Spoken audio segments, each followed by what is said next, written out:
Well, here we are, folks, on the brink of World War III.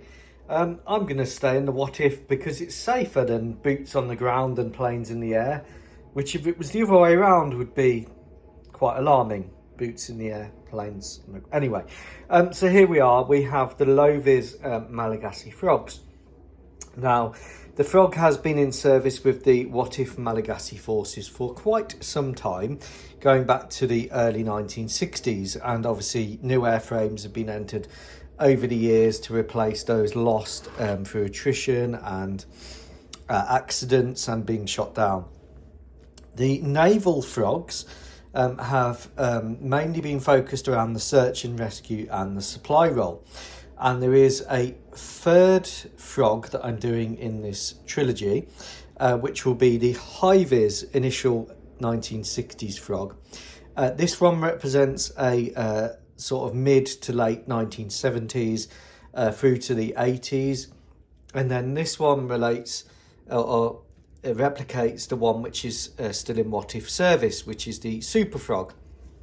Now, these are a range of kits. We have the excellent Fujimi, which is very much allows you to make up to a certain age.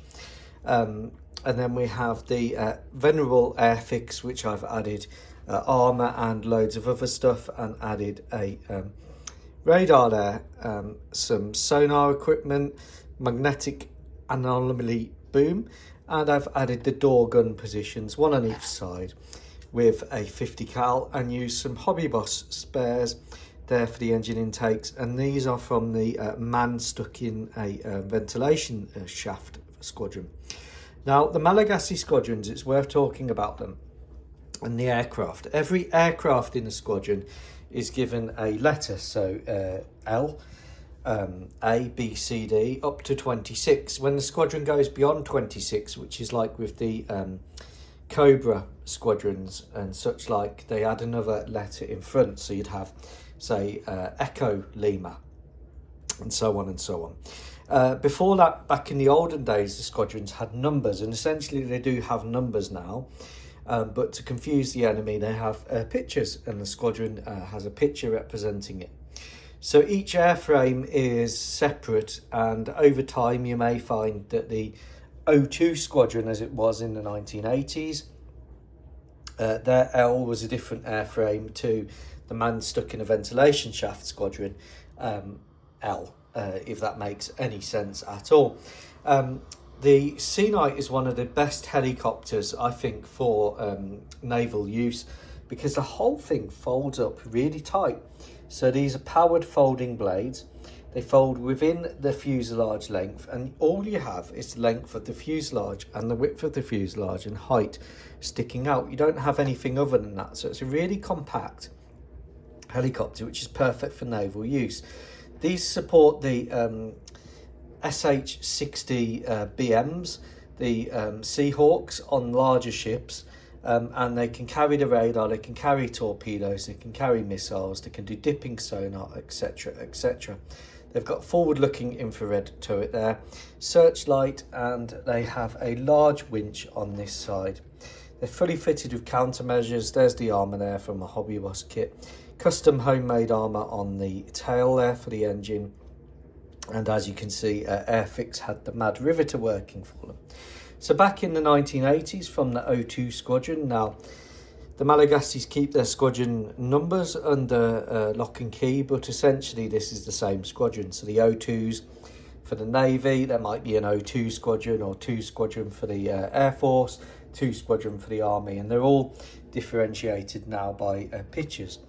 And you know that they're different because your Navy, second squadron of the Navy, will have Navy, then second squadron. So it's different to the Army, which would have Army and then second squadron. So that's how they work it out. Now the Fujimi kit is lovely, but it doesn't come with a winch, which is annoying. So I've borrowed a winch there off a Chinook. I've done the rotor blades so that they do come off for storage, which makes it a lot easier to store. And all you do is you just don't put the bottom bit in there. Still fits on nicely. This was in the days before forward-looking infrared on helicopters and stuff like that, but the crews did have access in the 80s to night vision goggles, and it does have a form of chaff and flare dispenser there on the other side. So out of all the 1 in 70-second kits, the best one by far is the Fujimi, followed by the Hobby Boss, and then the venerable Airfix one at the end. Now the Airfix one loses out to the Fujimi and the Hobby Boss. The Fujimi has a full interior, including a ceiling. The Hobby Boss has a partial interior with no rear ceiling, which is a bit annoying. But the Hobby Boss one comes with a winch. Now the problem is you can't make a modern marine sea night in 1 in 70-second scale, because it simply doesn't go up to the latest F model. Now all I've done is cut the rotor blades here, and that's all that you need to show to do the composite ones. Maybe it's not quite accurate, but it does the part. And you need to add winches and stuff like that and countermeasures, but you can't get the correct countermeasures for a US Marine Corps one. And that's why I prefer modelling in Whatif. Take care everyone, goodbye.